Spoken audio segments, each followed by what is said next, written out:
নবীজির যুগে যে চারজন সাহাবী বাংলাদেশে এসেছিলেন, নবীজি সাল্লাল্লাহু আলাইহি ওয়াসাল্লামের নির্দেশে তার যুগ থেকে সাহাবীরা ইসলামের বার্তা নিয়ে পৃথিবীর এক প্রান্ত থেকে অন্য প্রান্তে ছুটে গেছেন, বিশ্বজুড়ে ছড়িয়ে দিয়েছেন ইসলামের শান্তির বাণী।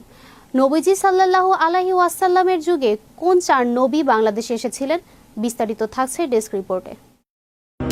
হাসান ইসলামের আলো যখন পৃথিবীতে এক প্রান্ত থেকে অন্য প্রান্তে ছড়িয়ে পড়েছিল, তখন আরব মুসলিম বণিকদের হাত ধরে এই অঞ্চলে ইসলামের সূচনা হয়।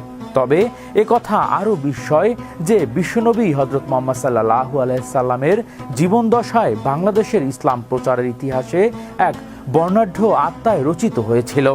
চারজন সাহাবা নবীর নিদর্শনের বাংলাদেশের মাটিতে ইসলাম প্রচারের জন্য এসেছিলেন বলে ধারণা করে ইসলামিক চিন্তাবিদেরা। নবী সাল্লাল্লাহু আলাইহি সাল্লামের জীবনদশায় তার চাচাতো মামা হযরত আবু ওয়াক্কাস মালি বিন ওয়াহিব সহ আরও তিনজন সাহাবা চট্টগ্রাম, কক্সবাজার এবং মিয়ানমারের আরাকান এলাকায় আসেন। এই মহান সাহাবা শুধু এই অঞ্চলে ইসলাম প্রচারে সীমাবদ্ধ থাকেননি, তারা এখান থেকে চীনের ক্যান্টন পর্যন্ত ইসলামের বাণী পৌঁছে দেন।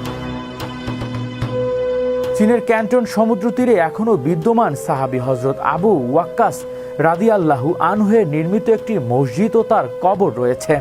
অষ্টম-নবম শতাব্দীতে সন্দীপ রামু সহ দেশের বিভিন্ন স্থানে বর্ণিত মুবাক্কিলরা ইসলাম প্রচার করেছিলেন বলে ঐতিহাসিক প্রমাণ পাওয়া যায়। তৎকালীন আরব লেখকদের বর্ণনায় কামরূপ, আসাম ও রহমিব রাজ্যের কথা এসেছে, যা অষ্টম থেকে 12,000 শতাব্দী পালন সাম্রাজ্যে অন্তর্ভুক্ত রয়েছে।